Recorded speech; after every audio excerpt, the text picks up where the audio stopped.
નમસ્કાર, આપ જોઈ રહ્યા છો નેશન પ્લસ ન્યૂઝ. હું છું આપની સાથે હિતલ ભગત. વડોદરા તાલુકા પંચાયતની સ્થાનિક સ્વરાજ્યની પેટા ચૂંટણીમાં નંદેસરી અને કોયલીમાં ભાજપનો ભગવો લહેરાયો છે. કોયલીમાં લોકો દ્વારા કોંગ્રેસને જાકારો આપવામાં આવ્યો છે. વડોદરા તાલુકા પંચાયતની સ્થાનિક સ્વરાજ્યની પેટા ચૂંટણી 16 ફેબ્રુઆરીના રોજ યોજાઈ હતી.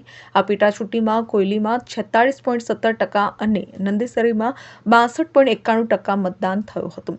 આજરોજ મતદાનની ગણતરી દશરથી એમપી પટેલ હાઈસ્કૂલમાં સવારે શરૂ થઈ હતી. કોયલી બેઠક પર ભાજપના ઉમેદવાર પૂનમભાઈ રાવજીભાઈ જાદવનો જ્વલંત વિજય થયો છે. તેઓની સામે કોંગ્રેસના ઉમેદવાર સંજયકુમાર રૈજીભાઈ ઠાકોરની હાર થઈ છે. અગાઉ કોયલીમાં કોંગ્રેસ જીતી હતી. ત્યારબાદ ચંદુભાઈના આકસ્મિક નિધન બાદ હાલમાં યોજાઈ પેટા ચૂંટણીમાં ભાજપે ભગવો લહેરાવ્યો છે. જ્યારે નંદેસરીમાં ભાજપના ઉમેદવાર જશવંતસિંહ રતનસિંહ પડિયાનો જ્વલંત વિજય થયો.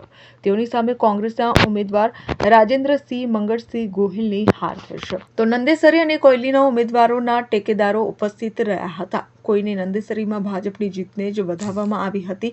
બંને ઉમેદવારોને પુષ્પહાર તેમજ ગુલાબ આપી મીઠાઈ આપી સમર્થકો દ્વારા મોઢું મીઠું કરાવવામાં આવ્યું હતું. ભારત માતા કી વંદે માતરમ વંદે માતરમ વંદે માતરમ. ગાડી લઈ જાઓ. આમાં લાવો.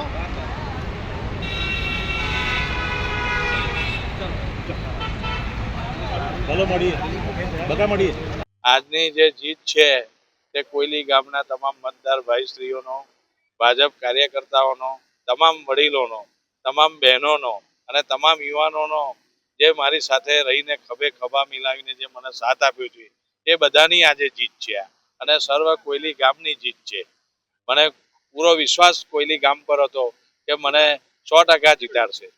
જે કામો છે એ દરેક કામને અમે પ્રાથમિકતા આપીશું અને અમારા 136 વાઘોડિયા વિધાનસભાના ધર્મેન્દ્રસિંહજી વાઘેલા જે અમારી સાથે છે અને એમની સાથે રહીને વિકાસના કામોને અમે પૂર્ણ કરીશું. Bureau report nation plus news Vadodara.